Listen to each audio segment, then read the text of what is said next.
Señor docente, buenos días. Le habla el alumno Luis Fernando Arteaga de Benique, que viene cursando la carrera de Derecho. De acuerdo a la semana 5, eh, he investigado un caso públicamente que ha sido muy controversial en los últimos tiempos. De acuerdo al esquema, hice la introducción, el contexto de organización, también el análisis de caso propuesto sobre las leyes injustas y las defensas de Sócrates, sobre también la democracia política corrupta y de buen gobernante a partir de la teoría de las ideas de Platón, también sobre la injusticia y la moral ética de Nicmaco de Aristóteles, sobre el estado del contraculturalismo social y la corrupción, Hobbes, Lux y Rousseau sobre también el deber moral de Kant, las conclusiones, la propuesta se llama de solución, anexos y unas referencias. Entre esos, hablemos lo que es en la introducción, es la relación entre el derecho y la moral en un ámbito político que ha generado objeto de debate, en especial cuando se examinan las acciones de los líderes públicos, que aunque legales pueden ser muy cuestionables desde un punto de vista ético. En el Perú, un caso que ha generado controversia en ese sentido dominado el caso Rolex. Este caso involucra a la presidenta Dina Boluarte por recibir un objeto lujoso como obsequio que habría sido, se llama, recibido durante su mandato. En ese evento ha despertado muchas discusiones sobre límites en lo que es legal y lo que es moralmente aceptable para los quienes ejercen el poder del contexto de una democracia moderna y socialmente fracturada. La percepción pública se divide entre consideran quién es qué. Mientras no haya violado una violación explícita en la ley, no hay motivo para condenar a la presidenta. Y quienes que sostienen que independientemente de la legalidad, la ética debe ser principalmente un parámetro por el cual dividen las acciones de los gobernantes. El contexto de la organización.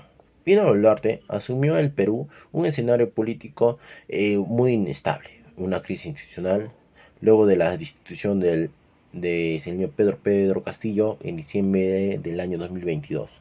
Boluarte, quien ocupaba el cargo de vicepresidenta, se convirtió por primera vez la mujer en la historia del país en asumir un cargo. Sin embargo, en su llegada, la presidenta no estuvo en sectas de controversias ni tensiones.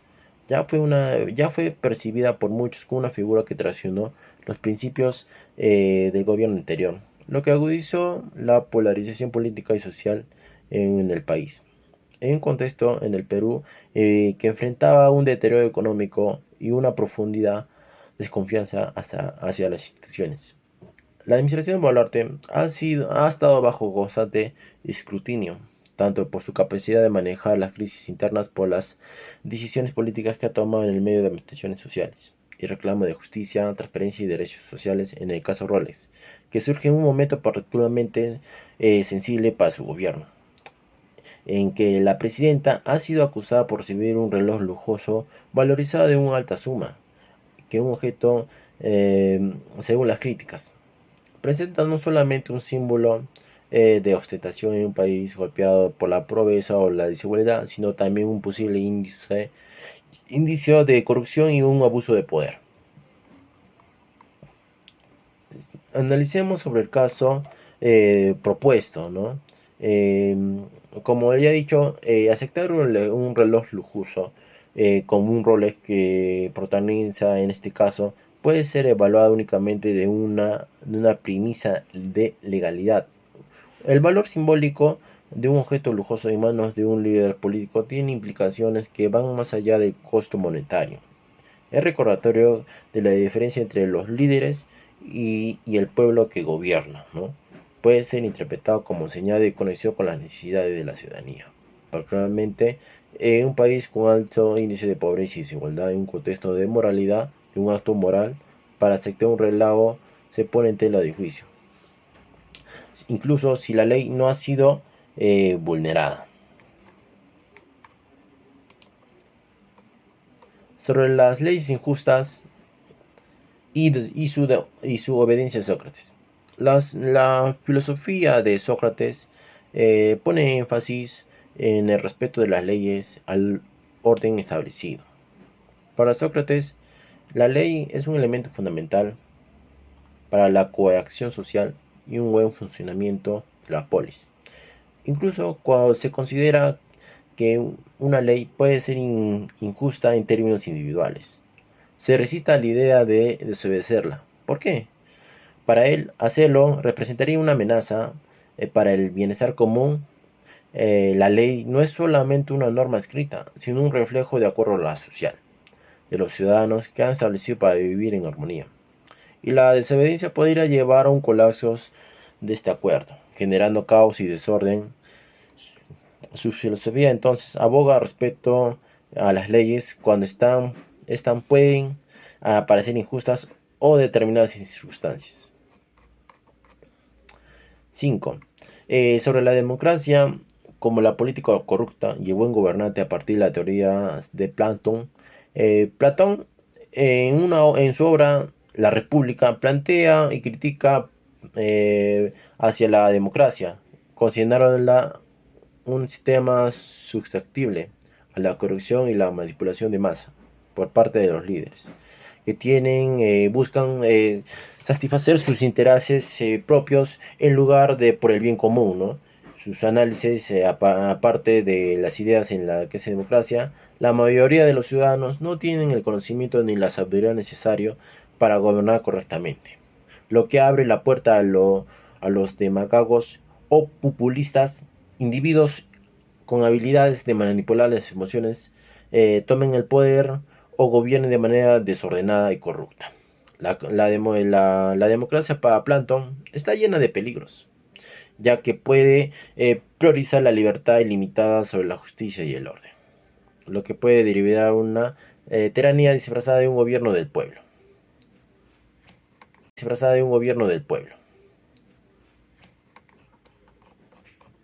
También hablaremos sobre lo que es la justicia y la moral, la ética de Nicomaco de Aristóteles.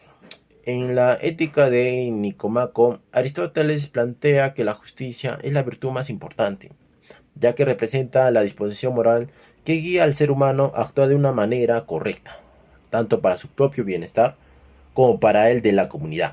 La justicia, para Aristóteles, no solo se refiere al cumplimiento de las leyes, sino a la equidad y la proporcionalidad en las acciones que se da.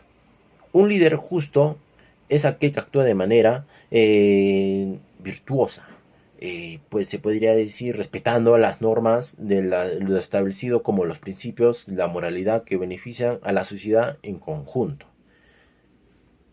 Es lo que piensa lo que es Nicomaco de Aristóteles. También hablaremos sobre el estado en el contractualismo social y la corrupción de Hobbes, Lucas y Rousseau. El contractualismo social, como teoría política, plantea que los individuos se han formado un estado mediante un contrato social para garantizar su seguridad y bienestar. En este contexto, Hobbes, Lucas y Rousseau tienen visiones distintas sobre la naturaleza del contrato social y el papel del Estado. Hobbes, en su obra de Leviatán, sostiene que el hombre en su estado natural vive en una constante guerra de todos contra todos. La vida es solitaria, pobre, desagradable, brutal y corta. Por lo tanto, para evitar estas condiciones, los individuos ceden su libertad a un soberano absoluto, que tiene el poder de mantener el orden y la seguridad. El estado de Hobbes debe ser fuerte y centralizado, y cualquier desafío a su autoridad pone en peligro la estabilidad y la paz social. Luke, en cambio, tiene una visión más optimista de la naturaleza humana, y en su segundo tratado sobre el gobierno civil argumenta que los hombres en un estado de naturaleza son libres e iguales, y que el contrato social no busca escapar de una guerra perpetua, sino garantizar la protección de los derechos naturales como la vida, la libertad y la propiedad. Para Luke, el Estado pues surge del consentimiento de los gobernados, quienes delegan en un gobierno que puede ser protegido de los derechos. Si el gobierno viola ese contrato, se convierte en corrupto. Los ciudadanos tienen derecho a relevarse y también cambiar sus gobernantes. Hablaremos sobre el deber de moral de Kant. Es un concepto moral filosófica de Kant se basa en los principios de las acciones deben tener guiadas por respeto de las leyes morales y universales. Kant solamente sostiene que se hace una acción sea moralmente correcta, no un resultado de una que se obtenga ella, sino en una intención de actuar conforme al deber moral y el debido puede llegarse imperativo categórico. Las conclusiones. En el caso Rolex se evidencia la desconexión entre la igualdad y la moralidad en el ejercicio de poder político. Aunque no se haya infringido la ley de la apreciación pública del acto, afecta la legalidad política de la presidenta. Los líderes deben actuar no solamente conforme a la ley, sino también respetando los principios éticos más amplios.